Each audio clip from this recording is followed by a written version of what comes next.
good? Thank you so much. I appreciate it. Absolutely. That's where I grew up. Oh, is it? Yeah, it is. You know, I've been surprised at the number of people up there that I talk to. I said, where are you from? And they say, oh, a lot of people grew up up there. Graduated there, went to University of Maryland, and then yeah, not even my passport done. Oh wow. We went to Serbia last week with Rotary on a peace mission. Oh, that's awesome. Really awesome. Yeah. That's phenomenal. Good to see you. You as well. All right, see you. Selective. Selective fitness, yes. The draft. Well, that's so exciting. So then you wrote your piece and And it, yeah, they told me, well, when we went there, they told us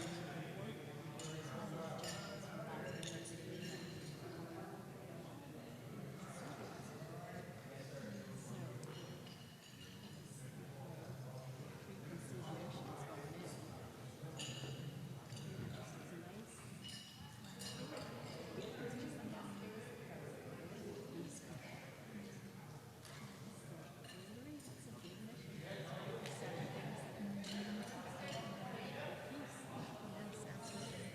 That's amazing. I'm glad you had safe travels. I always hate to fly, so I'm sure. I'm okay with the flying thing. I'm just not a you know. I'm talking about my previous trip. We had to get terrorism and political unrest insurance. Did you really? Really went going on. Oh yeah, I guess so. Yeah. Yeah. I was wondering about that. Capital unrest and especially everything going on in Ukraine. Yeah, just the Oh yeah, that's right.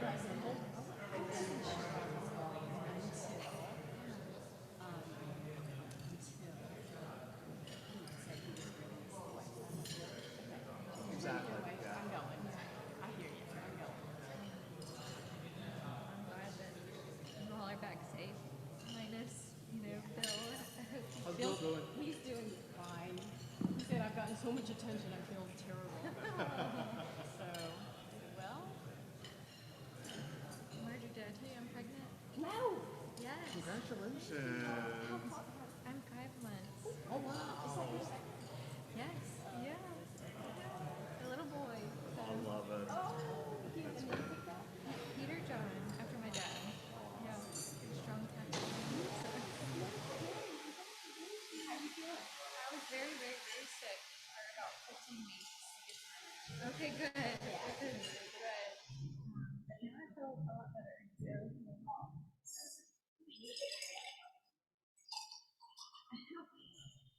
In our Maybe group. so, yeah.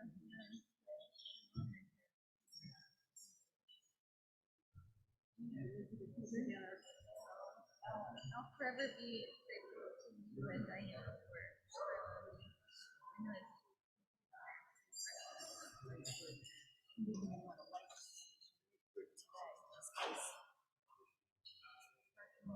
were you able to find a spot at the roundabout?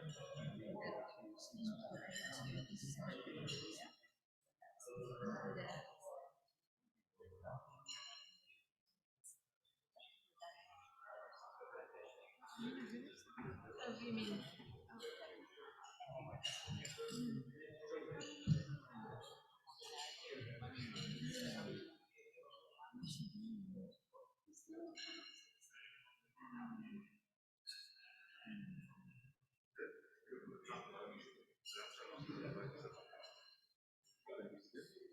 Or we could keep the lights on. Or is it gonna blow it out? Yeah, it was Yeah. blown it out. So. Okay. I like natural light. Puts me in a better mood.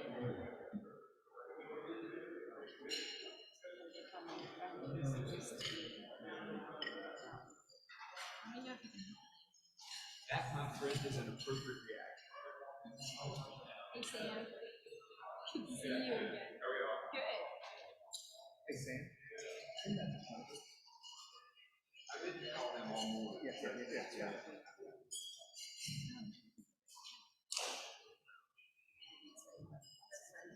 It's a tricky one.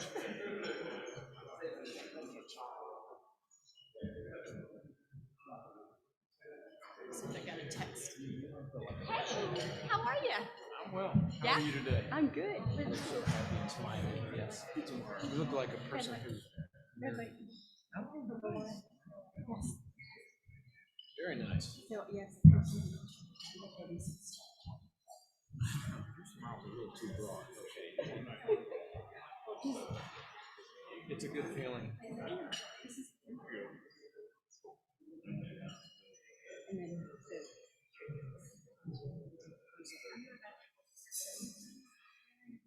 it's interesting.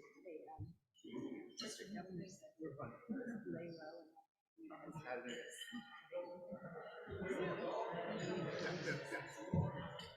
Oh, next year?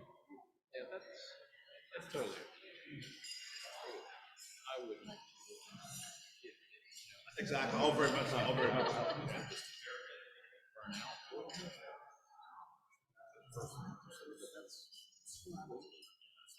Well, I've been here for 20 years. You're called.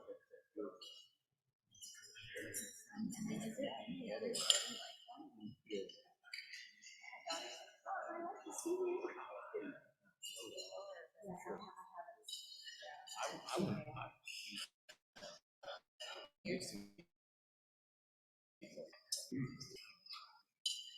Yeah.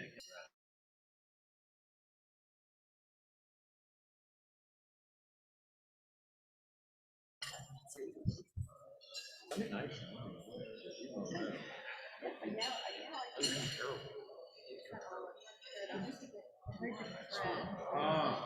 Let me grab it. No, right. How old is the other?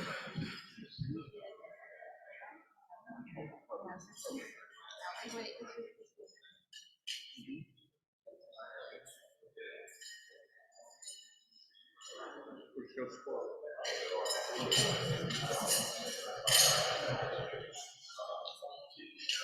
Really like it.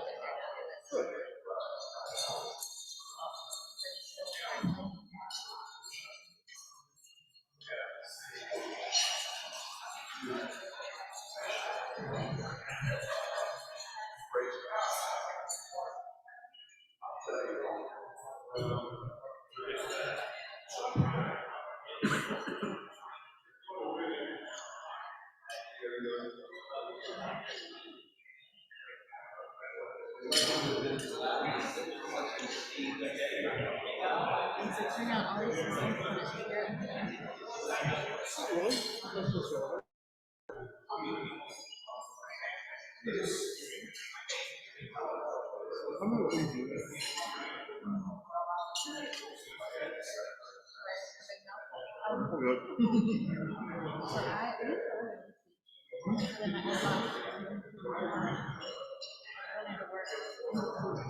Oh, nice. That was it. I remember. Yeah. So I run their media and Wow. it'd be interesting. Went viral on Twitter the other day.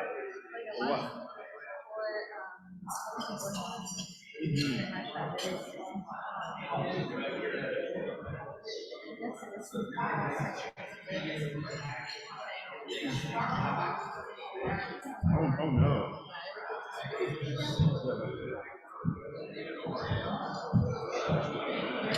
I've heard it. I'm sorry.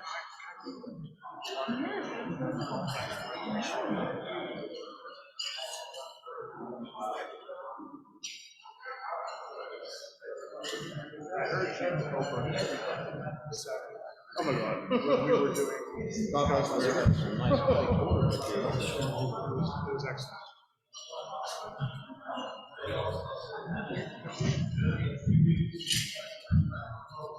Where did you see that?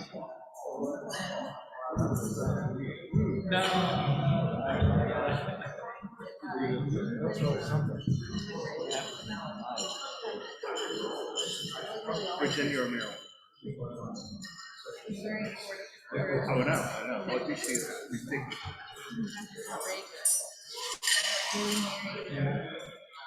I first got out of college. I worked here for The reason I was there, I was in management grade at another division vacancy at radio and television started. So they moved to school. See, it was great. Maybe I'll stay here. Then I went, I went looking for a car. This was bad. Still thank you.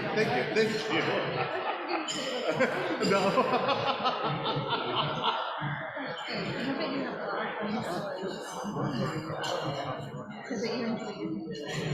I love it.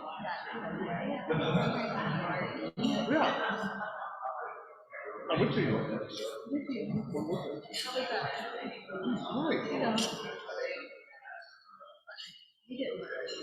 Right. So did you have your child with you there? Yeah.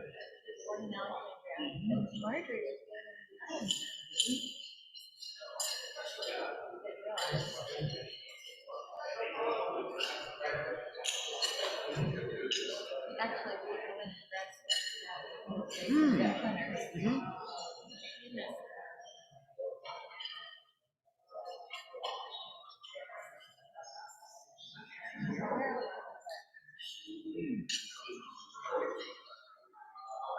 What is Chicago?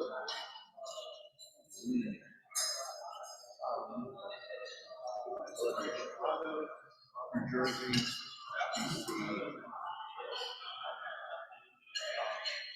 LA, very good. Hated that. Absolutely.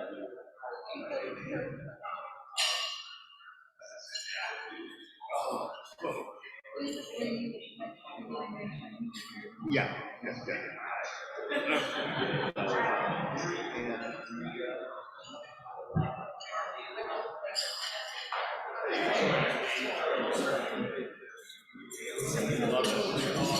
Love it.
I appreciate it.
Do you think I can do 12? I know, right? I know, right?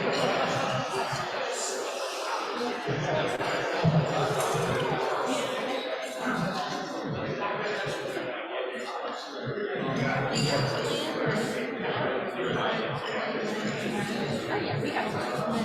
Yeah, 5 more minutes.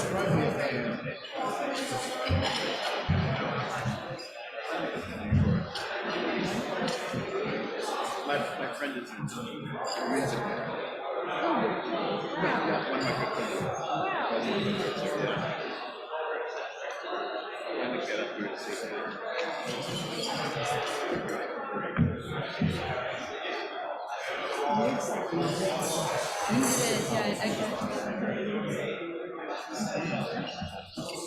This is weird.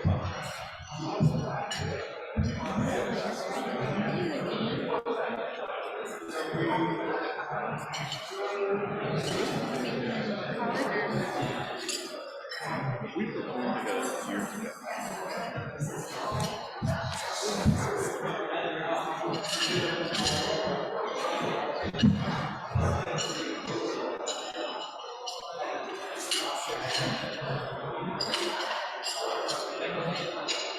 It's a bigger turnout than I thought. Was it more than last year? It didn't look like anybody was here. I couldn't see the camera. Right.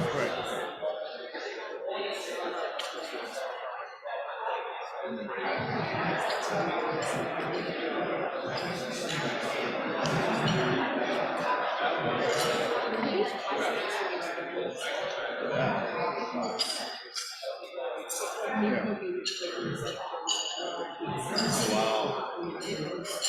Zoe, hey. I was just saying, I think you two are the youngest. She's thank you. Wow. I'm not ready.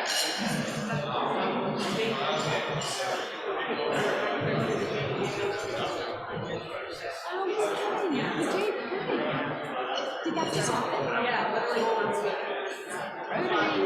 Yeah.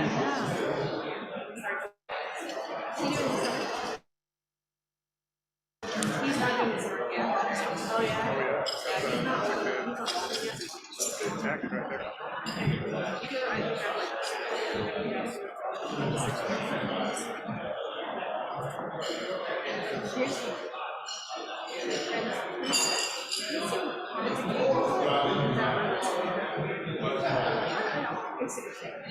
Did you sign up for the trip?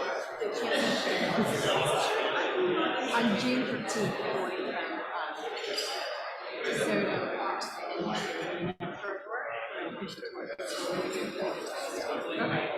there should be. There better be. Okay. Margaret, was that your, what, you done other trips to Rotary or? Yeah, I've traveled all over the state. Yeah.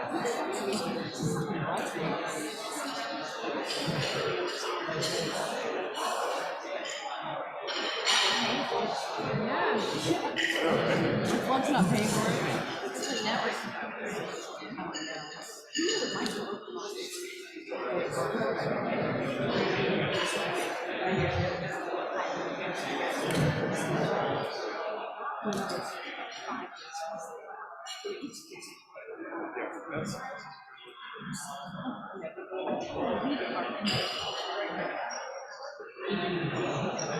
Congratulations on your book. I didn't even realize. I wanted to try. Well, I launched it during the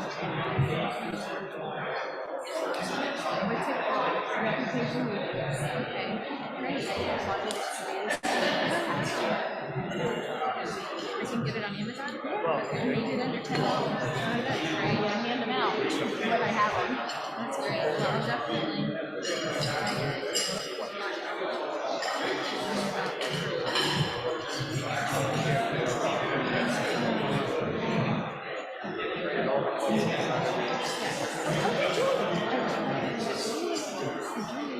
I don't know if it's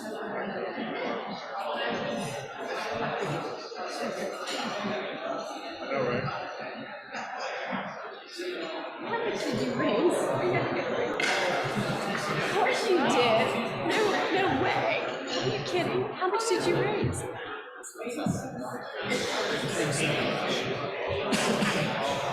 So, and it's going to Second Harvest, and then the 87 goes to that. So, Second Harvest.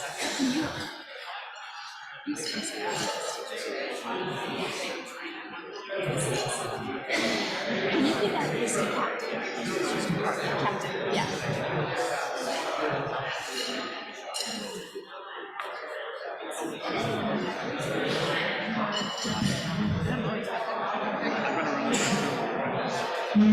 You're starting in 5 minutes, right? Yes.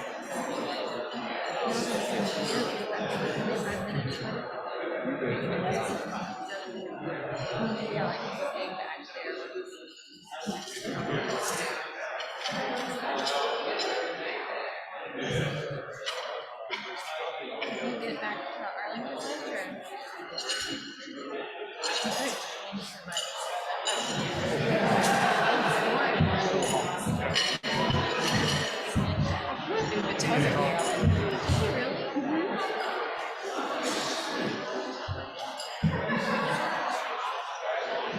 surprised. A lot more.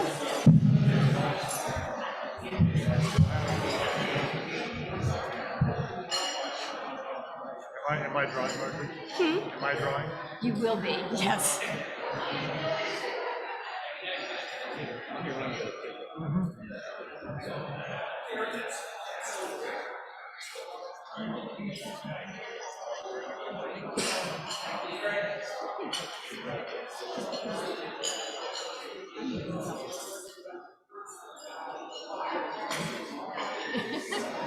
Probably what I'm probably one of the The more you can tell.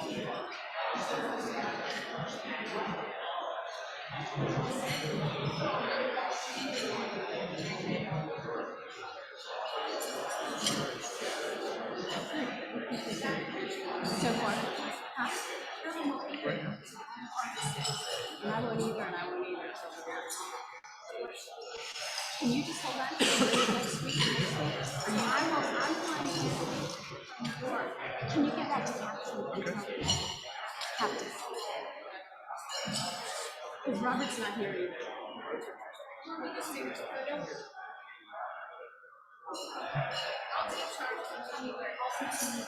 Where's Captain? Maybe take a picture. Yeah, you take a picture. So what if we have somebody else on the side of it? Oh. You can say, see me? Yeah. And then I'll get it. Perfect. Thank you. That's a plan. And then some with everything.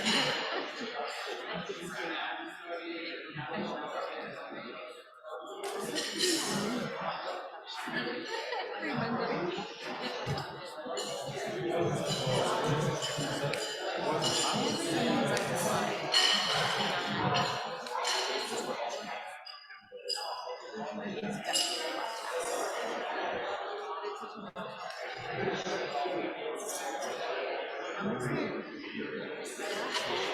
Really? Yeah.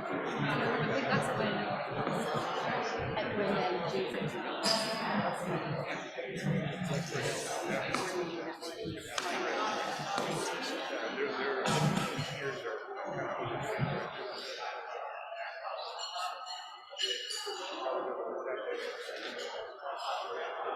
Around here, and I really don't know anybody here. Get out and learn.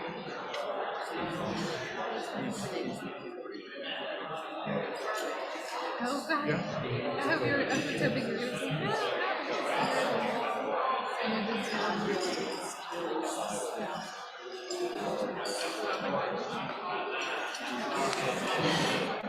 I gotta pick this up.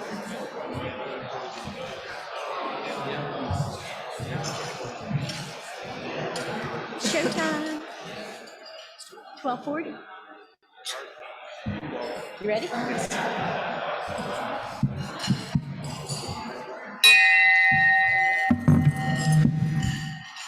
Welcome to the Rotary Club of Savannah's May 23rd, 2022 meeting. Roger Moss will now sing the national anthem.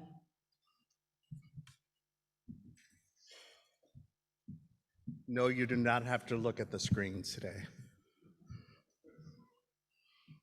Oh, say, can you see by the dawn's early light what so proudly we hailed at the twilight's last gleaming, whose broad stripes and bright stars through the perilous fight o'er the ramparts we watched were so gallantly streaming, and the rocket's red glare, the bombs bursting in air, gave proof through the night that our flag was still there.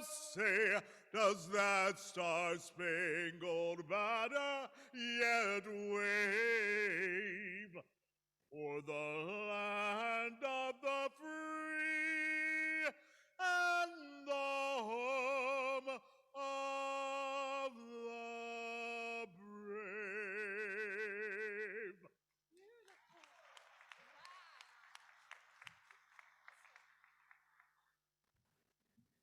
Thank you, Roger. And thank you for learning the other two national anthems this year. The invocation will now be given by Liz. Check.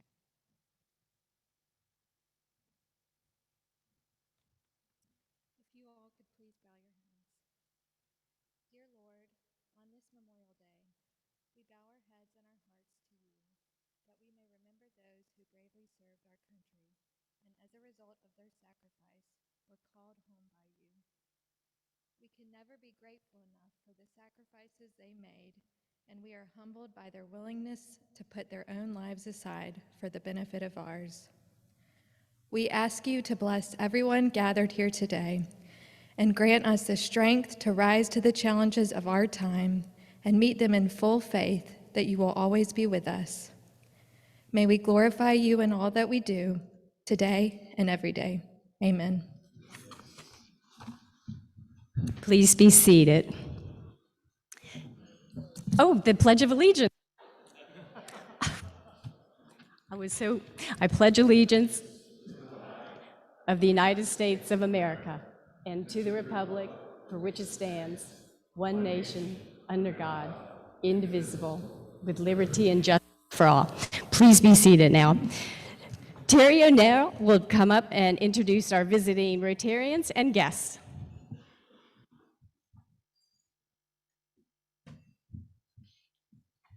Hello, and welcome to May 23rd, our Memorial Day celebration meeting, since we won't be here next Monday.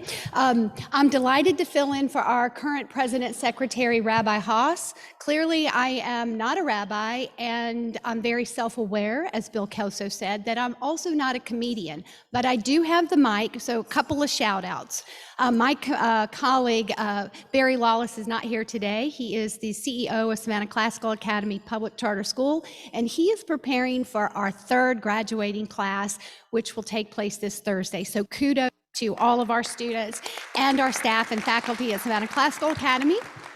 Also, I'd like to take this personal opportunity to say thank you to our armed servicemen, those that are with us, active duty, those that have fallen, their families, and the deceased. I have the honor to say that my father was a lieutenant colonel, fixed wing commander in the Army, and he is no longer with us, but I'm very proud to have been his daughter. He taught me a lot of things, but one thing was, every job is easy with the right tool, even if that tool is a human resource. So I have a full toolbox, thanks to Dad.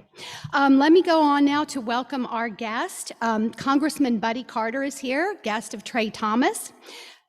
There's Trey. Yes, please stand while I call your name and remain standing so that we can welcome you as a group. So Congressman Buddy Carter, Chatham County Sheriff John Wilcher is guest of Mark Dana. Also with him is Chief Deputy Gary Taylor, guest of Mark Dana. And then we have Brian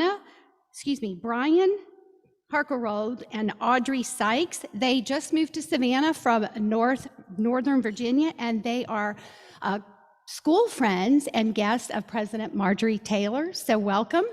And my guest today is Uliana Gonzalez. She is a Ukrainian American, moved here from Ukraine in 2014, and I met her when she was interning with Historic Savannah Foundation. And she was a community builder then, and I'm so proud to say she's a friend now and a community builder. She is founder of Savannah Supports Ukraine, a humanitarian organization who has partnered with the city of Savannah and other local organizations. Uliana, I'm so proud of you. Thank you for being my guest today. With that, I'll pass the mic.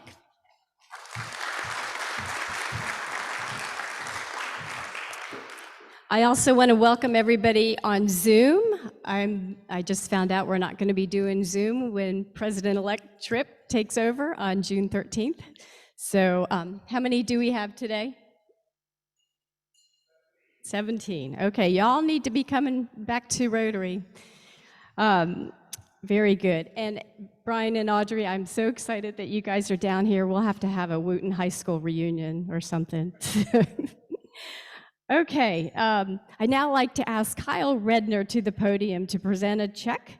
This past year, we held 4 parties with a purpose, And last week was a junior achievement party at the beautiful Colonial Group Discovery Center. I also want to thank Lori Pitt with Higher Dynamics for supplying the drinks for the party. Our club raised $405. Here you go. That is for junior achievement. Would you like to say something? I just want to say thank you. You know, every time somebody walks in and sees the businesses and the individual names on the wall and in the space, it really is a who's who of this club. And so we would not have been able to do it without your support. Today is our last day of simulation, and we've served over 6,000 middle schoolers this school year and looking at serving 15,000 middle schoolers next year. So thank you so much, and thank you for all that came out and supported. Thank you.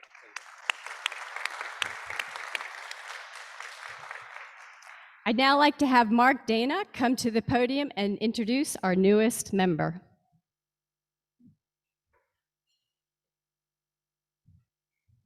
Thank you, President Marjorie. But before I start, I just want to have a quick editorial. Some of our most vulnerable population in our community is our at-risk youth, and we see them whether they're homeless or not. Some of them are more at risk than others with a disadvantaged upbringing. And there's an organization called the Georgia Sheriff's Youth Home. They have 5 campuses, and there's a gentleman in this room who's done more for that organization than anybody in this state. I was honored to be at his event, which was put together by his Chief Deputy, Gary Taylor. Sheriff Wilcher, thank you for what you do for our at-risk youth. You are always doing something for others, and we truly appreciate that.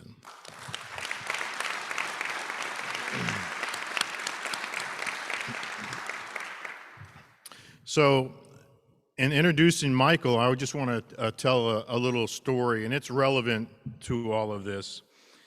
There was a young FBI agent who started his career in 1961. He was originally assigned as a special agent in charge of Mobile, Alabama, and then special agent in charge in Knoxville, which then propelled him to his post as special agent in charge in Boston, Massachusetts. This was May of 1980. So any criminal historians out there will know what occurred in Boston in the criminal world in the late 70s and early 80s. There was a gentleman, and you can read all kinds of books, you can watch movies. The Boston Globe did a wonderful article on it. Whitey Bulger and the FBI was one of them. The movie The Departed is a movie that was out there in Black Mass, another movie that chronicled the terrible, terrible nature of what Whitey Bulger and his crew did. When this special agent in charge started his position in May of 1980, he quickly found out that Whitey Bulger was playing both the FBI and the state police. And unfortunately, there were rogue agents in both agencies. This strongly willed special agent in charge knew right away that the organizations, the departments were being played, and wanted to take Whitey Bulger out of being an informant, because as an informant, he was being provided information from these rogue agents in both organizations. He tried and he tried and he tried, and he was fought against. Before he left his post, he finally did meet with Whitey Bulger in November of 1980, and then realized that he was not wrong in his feelings and his knowledge about this terrible person. So he chronicled it all. He took very detailed notes. He put all this documentation into the safe for his successor to find when he retired as an special agent in charge. To this day, those documents and those papers are referred to in all these articles that were done as the Sarhat papers. And that special agent in charge was Lawrence Sarhat, father of Michael. So there's a great history in law enforcement. And so when we talk about Michael, who started his career after he graduated from Troy State University with a Bachelor of Science in Accounting. He started in 1987 as a special agent in the Detroit for the DEA office. His success in that office was tremendous, that they then recruited him to go to the DEA training facility in Quantico, Virginia. After many years of success there and training other agents on being successful, he was then reassigned to work Detroit and spent 13 years there. He then was moved to Knoxville and then retired after 31 years of service. Michael is married to his lovely bride, Cherie, for the past 25 years. They have 3 wonderful children, Ashley, Kyle, and Andrea. When Mike retired from the DEA in 2018, he quickly took on his new position as the director of the Chatham County Counter Narcotics Team, CNT as we know it. And I think he gave me a long resume.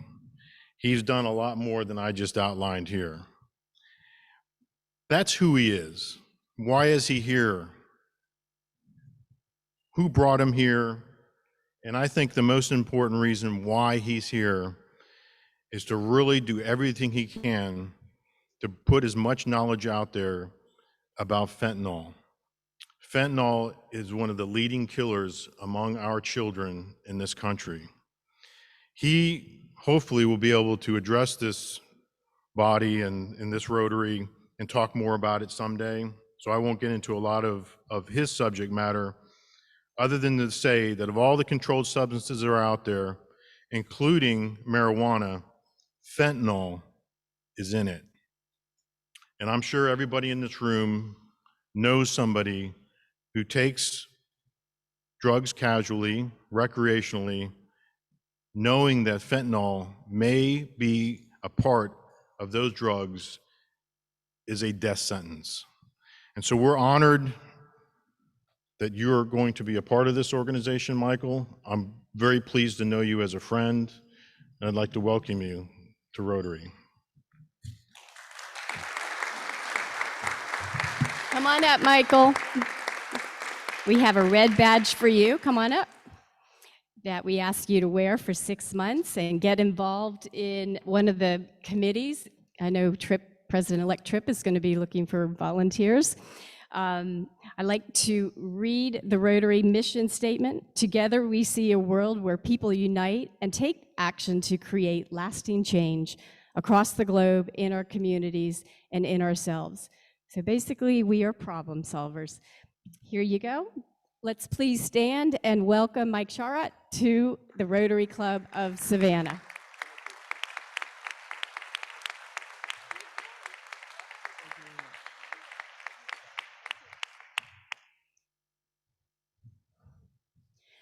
In honor of Memorial Day coming up, we would like to salute all men and women of the armed services as we play the United States Armed Forces melody. If you have served or are currently serving, we invite you to please stand and join as your song is presented. JP?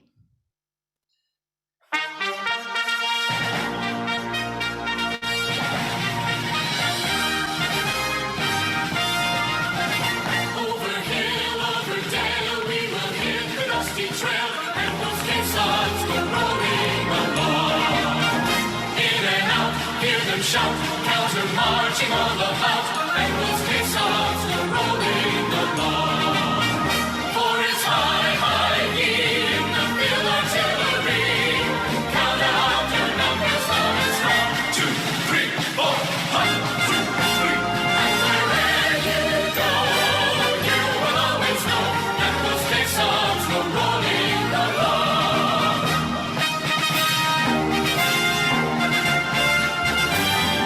Anchors away, my boys.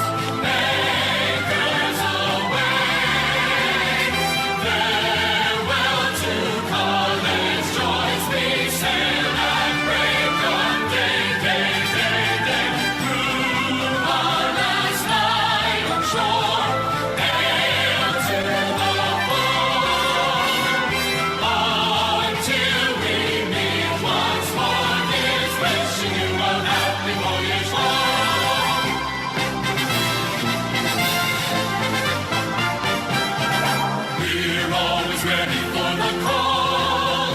We place our trust in Thee. Through howling gale and shot and shell to win our victory.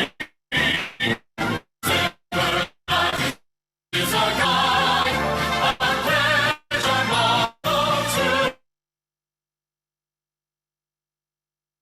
We're always true or die. I constantly fight for you.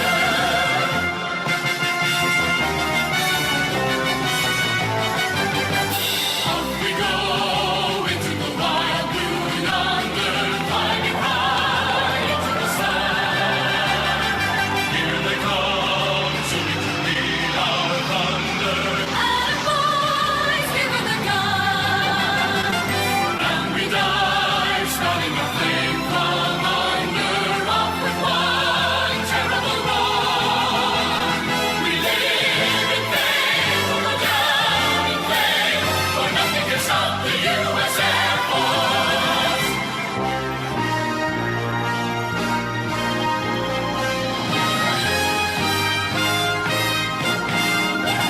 From the halls of Montezuma to the shores of Tripoli, we will fight our country's battles in the air, on land and sea.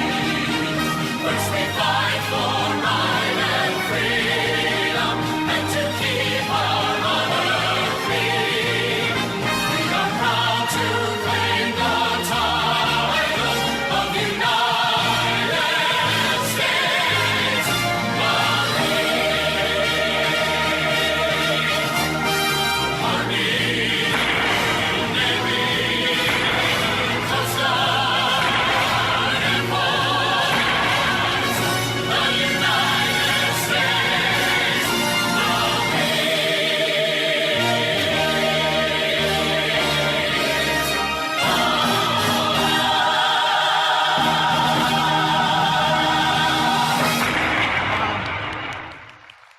Thank you for serving our country and protecting our freedoms. Today and every day, we are grateful for your sacrifices. Thank you. It is now my privilege to invite past President David Rosenblum to introduce Colonel Bolton as our speaker today.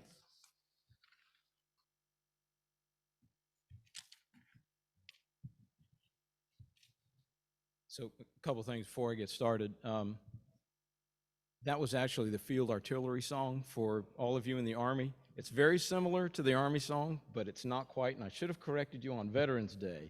That's the field artillery song, but that's why we weren't singing along, because those of us in the Army know the words, but not those words. I also, next week is Memorial Day. There's another very historic event next week, and I want you all to join me in wishing my dad a happy birthday next week.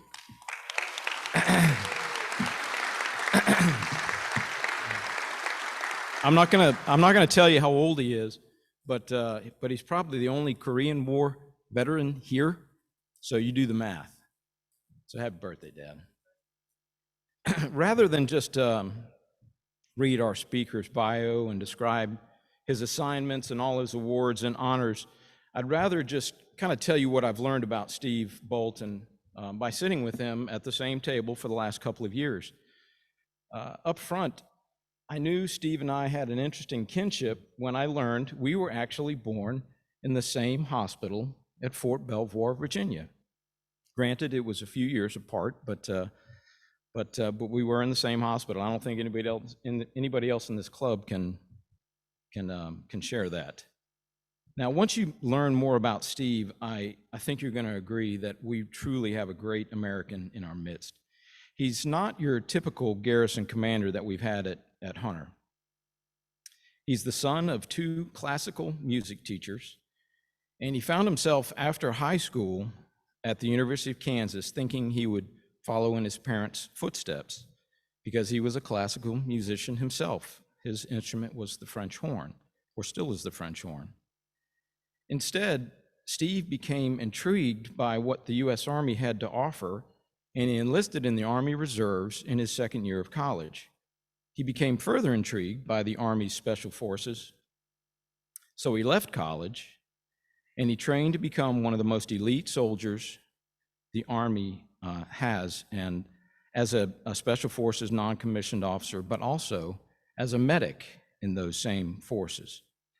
Now, for those of you who don't know, Special Forces medics are trained somewhere between a physician's assistant and a surgeon, and they have incredible skills, and they get a tremendous amount of hands-on training.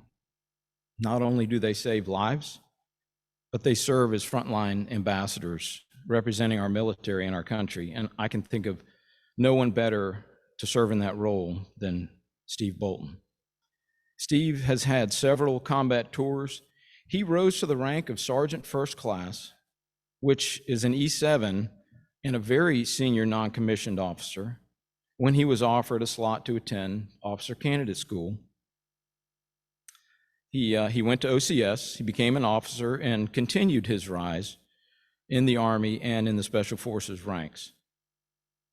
It's taken him to over a dozen countries, over 5 continents in his past 27 years.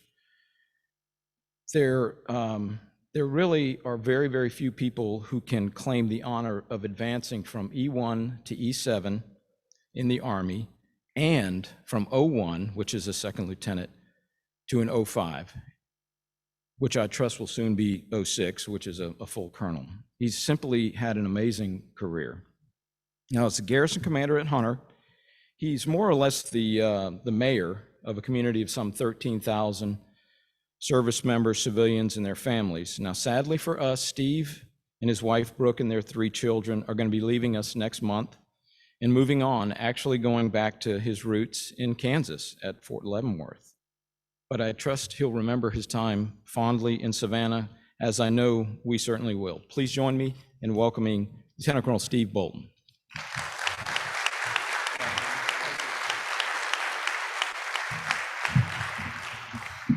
David, thank you. That introduction was much more than I deserve, and every time I hear my bio in public, I want to shorten it a little bit more. Thank you, President Marjorie, for the invitation to speak here.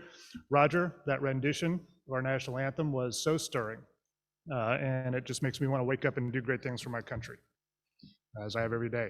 So good afternoon, fellow Rotarians here and virtually. I am Steve Bolton. I am very proud and humbled to serve the Army community and to serve alongside the dog-faced soldiers of your 3rd Infantry Division, as well as every other soldier, airman, Marine, Coast Guardsman, and the 2 sailors that we have at Hunter Army Airfield. I didn't realize when I accepted this that I was following the unwritten Rotary rule that one doesn't say no, as past President Lowell mentioned in last week's video interview. I've kind of always followed that role, certainly in my current position as one of the interlocutors between the Army and our great host community here. But that habit of not saying no has gotten me into some trouble, as I've got a bit of a stacked calendar. This is a busy month for the Army, as many of you know. And so in the next, over a period of 14 days, I've got 7 engagements, and my staff is kind of looking at me and scratching their heads. But when Lowell made that comment in his interview last week, I instantly thought, oh, that's me, as much as just an acknowledgement of a pattern rather than a moment of pride. And I tried to reflect on where it was I acquired this, because this not saying no to me is related to servant leadership. But I thought long and hard, and I realized it was actually an old interview given by the actor Christopher Walken, who once said he ended up in so many crazy roles because he never turned one down. The only troublesome thing about accepting every invitation to speak, because this is an honor and a privilege, is that you cannot speak anywhere in this community without following a very tough act. And I've gotten to follow some very tough acts here, and the likes of Julie Olson and Bill Cathcart and Don Baker last week. But the truth is, I'm saying this is a little bit of expectation management here, because I'm not a fan of public speaking, but I love sharing the Hunter story. And that's one of the great privileges that I have as the leader there at Hunter. So before I go further, I'd like to take just a few minutes and share a video with you about our community. We live in a fast-paced world. More than that, our army is adapting and growing to meet these modern demands. But in order to move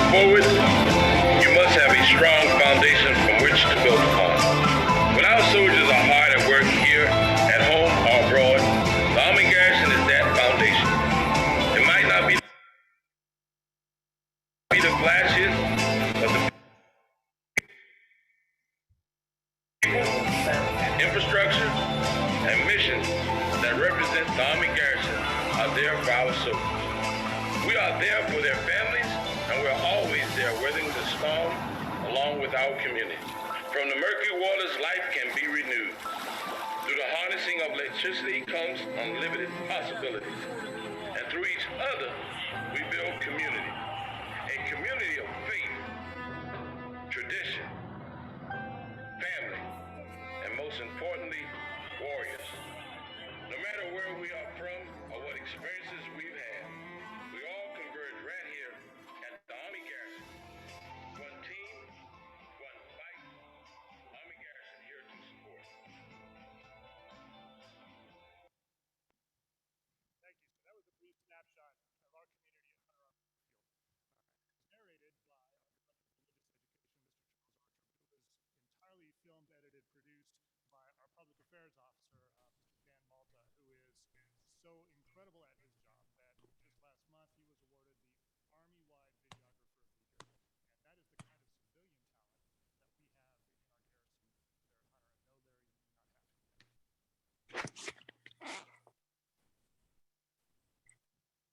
you do not have to. Can you hear me all right? So here's some basics for those of you whom I have not gotten to host at the base yet, you Savannians who've driven by our gates nearly every day, wondering what goes on inside, or you've simply had to suffer the sound of freedom flying overhead for all these hours.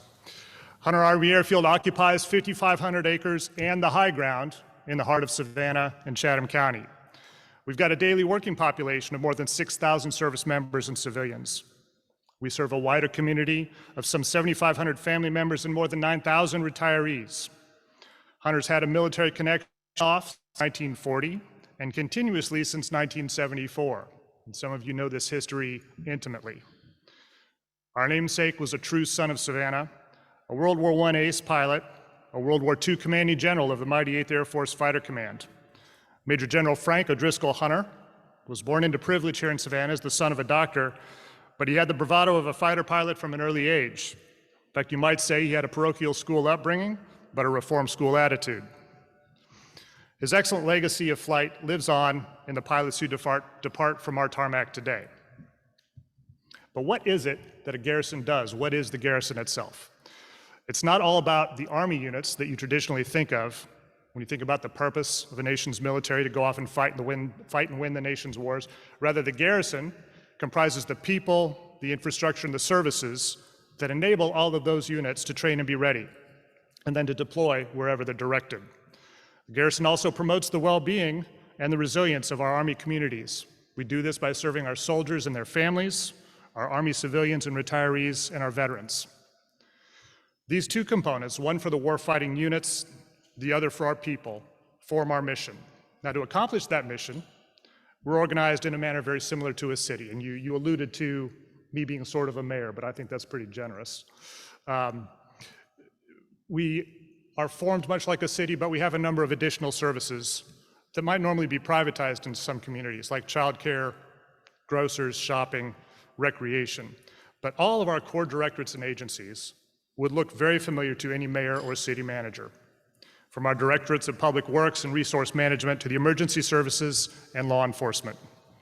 We provide much of our own medical, family advocacy, housing, and religious services, and many things besides. Hunter shares this fundamental mission and structure with 86 other Army garrisons worldwide. Each location is unique, and the size of the garrison varies widely. But here at Hunter, I lead and work with a dedicated team of 500 civil servants and contractors who ensure that our community has the facilities and services it depends on for their missions and their daily lives. Unlike most units in the Army, a garrison organization is almost 99% civilian. And they often stay in the same location for many years, developing a localized expertise that is invaluable to the hired help like me, who's only here for 2 years at a time. I view our community as a set of 3 concentric rings, all interacting, hopefully with purpose and direction, to address risk, challenge, and opportunity. The garrison team that I just described to you is that inner circle. The next ring outside of it is all of our tenant units, those formations that prepare to go off and meet the nation's needs.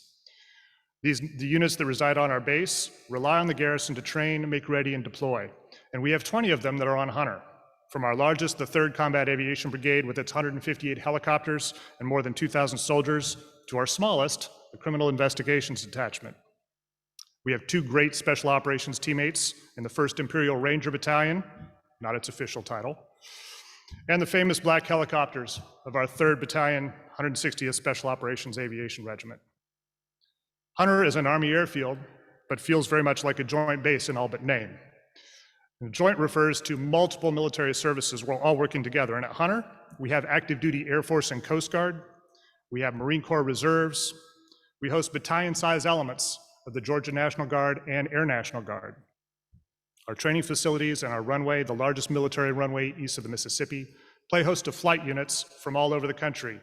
And we most recently supported Sentry Savannah. That runway and the size of our airfield also make us a favored location for projecting American hard power overseas. We most recently demonstrated this through the deployment of 4,000 soldiers from the 3rd Infantry Division's 1st Brigade Combat Team from Fort Stewart, just an hour down the road.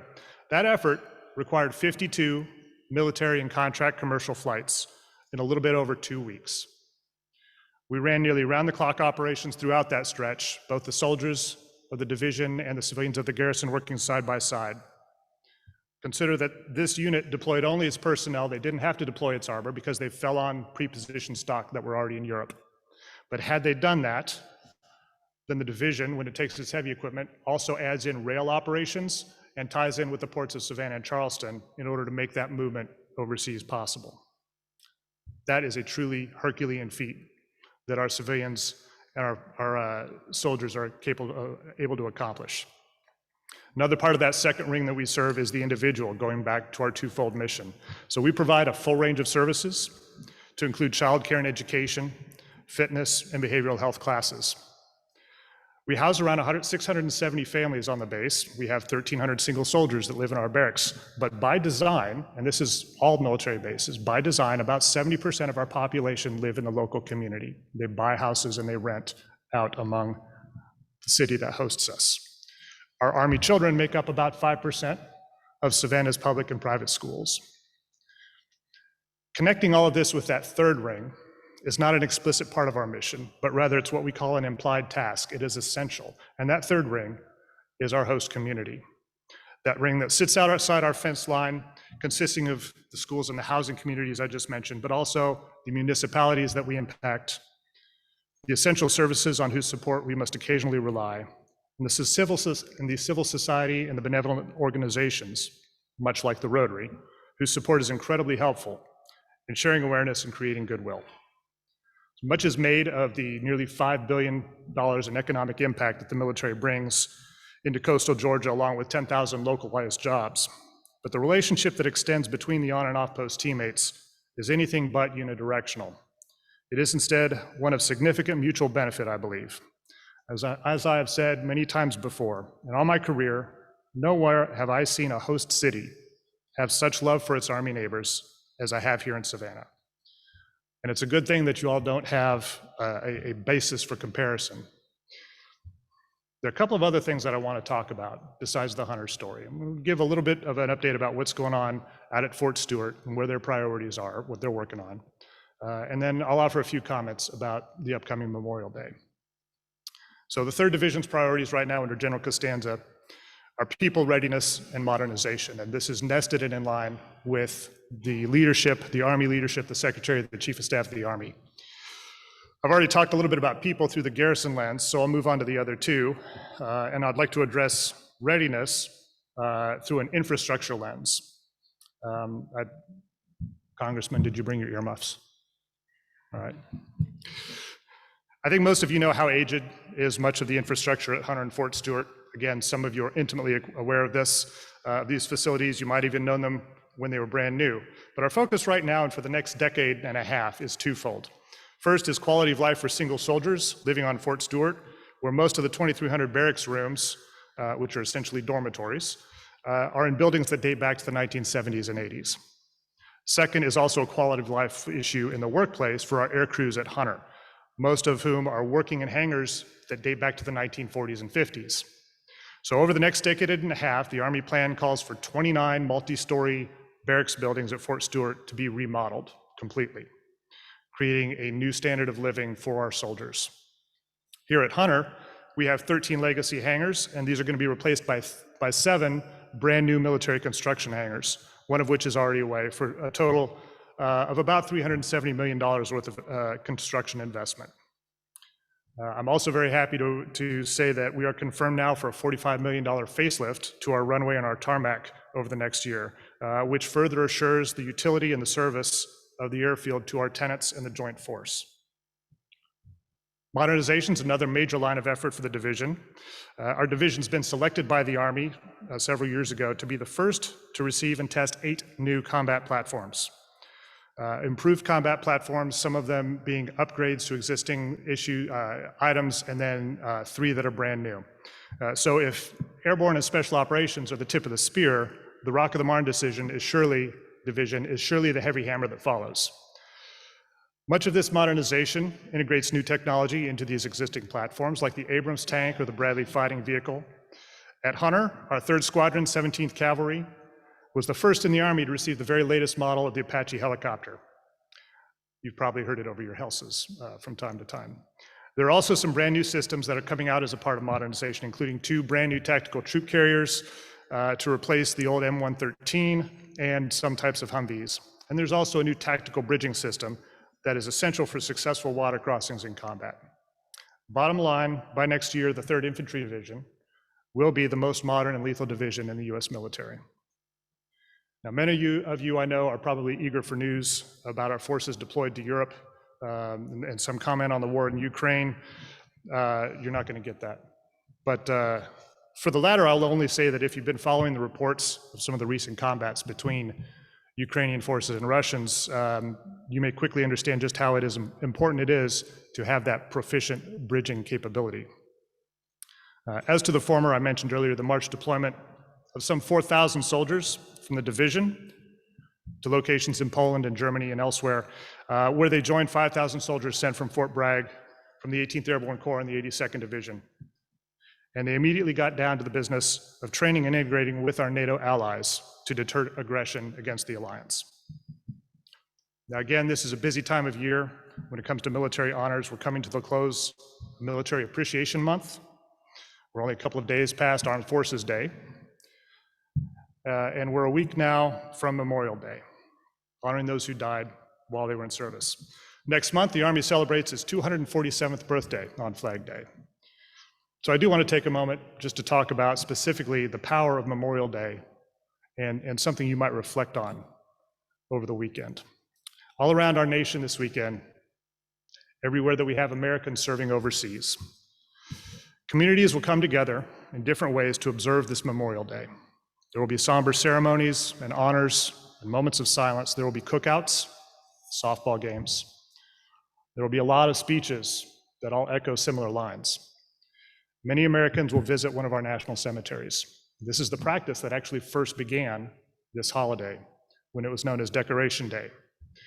They visit the grave sites of friends or family, somebody they knew, or they go simply for the solemn experience of walking among so many perfect rows of marble in the gardens of stone that mark an American service member's final resting spot. I want to share with you something that I discovered a few years ago when I was posted to NATO and newly arrived in Belgium, just in time for the 100-year anniversary of Armistice Day in World War I. I spent that Armistice Day, that Veterans Day, November 11th, 2018, and many other days visiting American cemeteries in Western Europe. And at every one of those that I've visited, I found that there are still a lot of very grateful Europeans of every generation who visit these places. I found old Frenchmen and I found Dutch youth who had taken on the role of caretaking these stones when there were no longer families to visit. The debt and lives that America paid in 2 European wars is still deeply appreciated by our allies. And this is one of the things that underwrites the great strength of the alliance that we are the bedrock of. I don't assume that Memorial Day means the same thing to each one of us. We observe this day as a nation and a community, but our individual experiences lead us to different feelings and understandings. I think this has a lot to do with how close each one of us is to military service, whether we have friends or family who served, or if one's experience is more peripheral. Right now, less than 0.5% of Americans serve on active duty.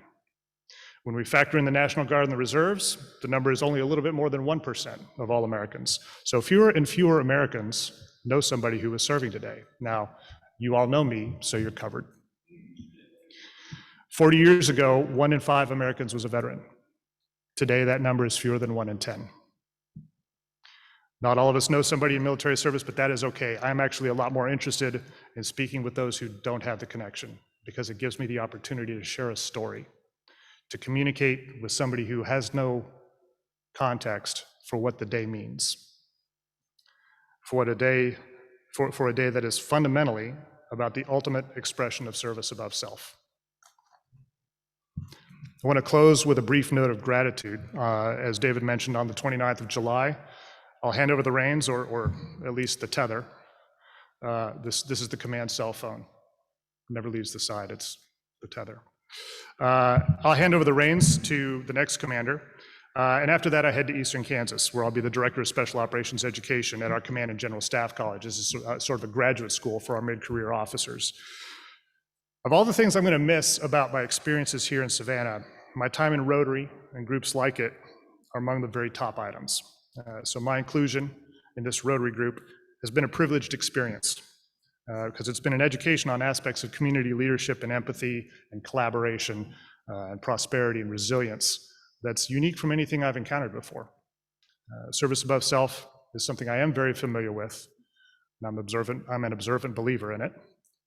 But watching how the members of this body use collective action to move the needle to better has helped me think differently about collaboration between the garrison and our other teammates. The example that I see set here in having the desire and the will and the intention to lift up individuals and communities, and especially to help our Army family, it really gives me a sense of something that I haven't put adequate words to yet. But personally, you've all given me a lot to reflect on regarding how I want to give back to my community in my post-Army career, and maybe where I want to get back. So thanks again to all of you for doing what you do, for lending me your attention for a few minutes today. And I very much look forward to talking with you in the next weeks before I go. Thank you.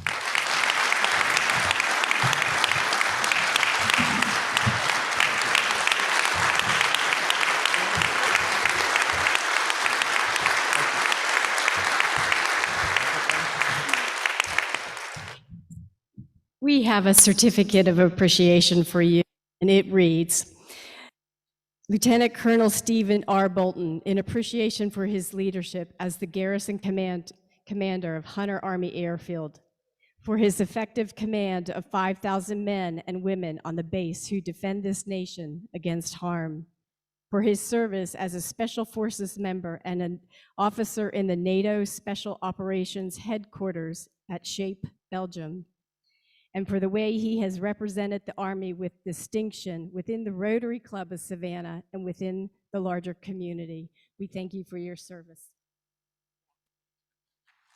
Don't sit down. Colonel Bolton, I would also like to actually give you this pin that I wore over in Serbia. It has an American flag on it. We actually did a peace mission over there, a friendship mission, and please take that and remember the Rotary Club of Savannah. So thank you. Thank you.